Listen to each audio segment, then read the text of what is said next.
going to start by removing these engine covers. You have one here on the right hand side, or the passenger side. They're just held in by clips and pins. And then you have one right above the battery. Now the other thing I'm going to do is remove the negative terminal on the battery. The only reason I'm doing this is because I don't want to take any chances with the front airbag sensor, and just rather be safe than sorry. So once we do that, let's go ahead and tackle the front bumper. Now, looking underneath the car, right here you have two 10mm bolts. Let me give you a perspective of what we're looking at, where we're looking at. Of course, this is the front bumper right in the middle. So this is the driver's side. Opposite side would, of course, be the passenger side. And you have these two 10mm bolts. There should be a plastic piece here. It's called the front strake, and it clips into this air dam, and it's missing. Now, this is an aftermarket front bumper, so whomever installed it did not reinstall the front strake. So in your car, if everything is factory, you'll see a piece of plastic here. Also on the opposite end, which I'll show you in a minute. So you need to remove these two bolts and unclip it. In this case, we still have to remove the bolts because it's holding on the front bumper. But again, on your car, if everything is factory, just remove the plastic front strake from the vehicle. So these are, again, 10mm. So this is the driver's side.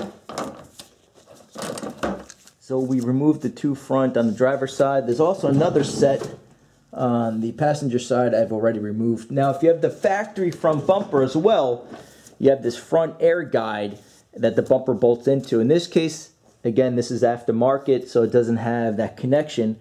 But for the factory, you have 5 10mm bolts. Just remove these bolts, and that will unclip the bottom of the front bumper. Now, what I'm going to do, just because this is an aftermarket kit, is I'm going to go around the entire body. For example, there's another one right here. I'll go around the fender well. In other words, I want to make sure that I get all of the bolts holding on this bumper, because this is aftermarket, so the connections may be a little bit different. I have no idea who did this bumper, so I just want to make sure that I get every bolt. And then we'll move up top. You have some clips, and then we should be able to pull off this front bumper. Now, looking at the inner fender wall, of course, here's your tire, which you can remove if you wish. But right here you have a clip, and there's another clip down here. I'll show you on the driver's side. It's a little bit easier to film. But you have this clip here. You have a couple of these clips, actually, that we're going to remove. And I can't stand these clips because they do break quite easily. But what you have to do is get a flathead, and on both ends, you have to carefully pry. Let me see if I could do this so you guys can see it. Pry the end, or pry the top off. You just have to play with it for a little bit, and there you go. And then on the driver's side, again, we have one clip right there, and then you have another one, a little hard to see, right there. Once you remove these two plastic tabs where the front bumper and the fender meet, slightly push back, and right there you'll see a 10mm bolt.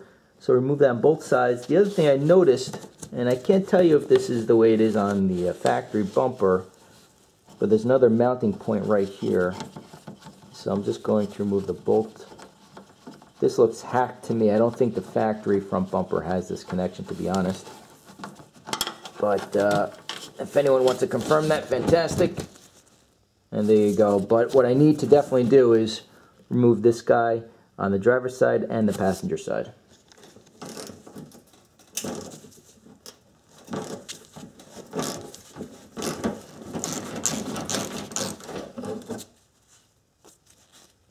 And there you go. Now you have some more clips for this front cover.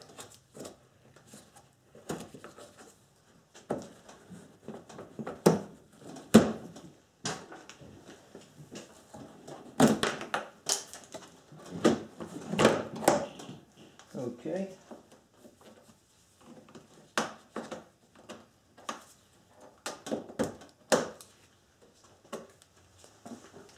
Now once you remove all of the bolts, all of the pins, the only thing left holding on the bumper are these clips underneath the front headlight. So you just need to softly wiggle the front bumper off, and it will come off. Just be gentle, but you do have to force it off quite a bit because those screws or those clips are very strong.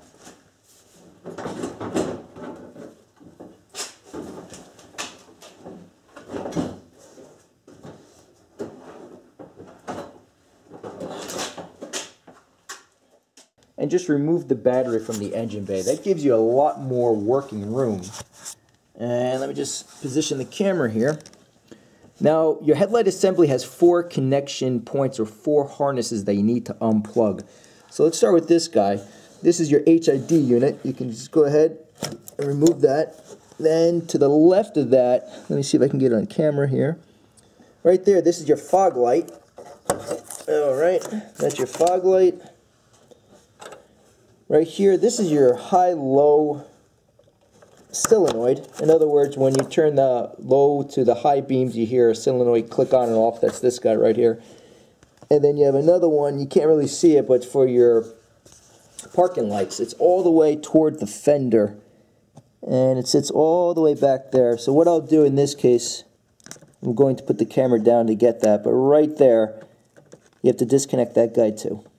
So now our wire harness is free and clear of the headlight assembly, and if you look on top, you have a couple of 10mm bolts. These two you leave alone. This is for your front fender. This guy you leave alone, okay? So just don't touch these. But in the back you have one 10mm bolt and another one right here. So 1, 2, again this is the driver's side we're doing. You have another one right there, a 4th one, and a 5th one. This metal shroud needs to come off. Now, it looks like 2 were also there at one point. My guess is maybe this car was in a collision before, or whoever messed around with these HIDs in the past, they did not reinstall these 2 bolts here as well. So your car may have 7, but at the very least you have 5 holding on this, this front headlight.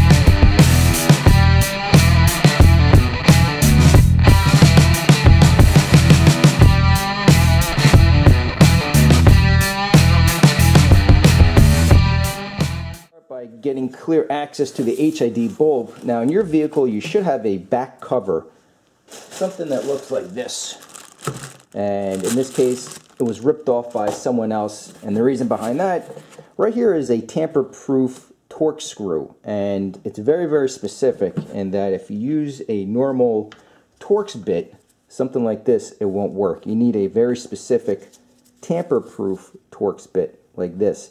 You can pick up a set of these for maybe $10 at your local auto parts supplier, but you will need one of these. Most likely, a lot of cars have these Torx bits, these tamper-proof Torx bits.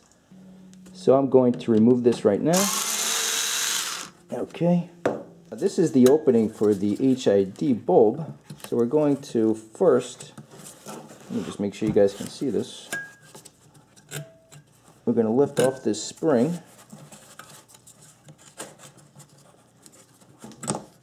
Okay. Now the new bulb has certain indentations on the housing to match up for your specific vehicle. So you just match up the indentations. Don't touch the glass because you don't want to get any dirt or grease on there. But first we'll place this in the igniter, and then you twist it. Make sure everything fits.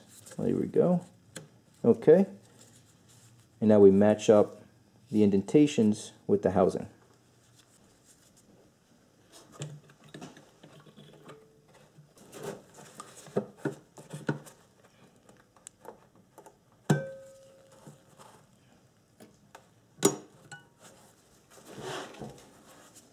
And then we have the reflector wire, which has a clip on the end. Goes down here.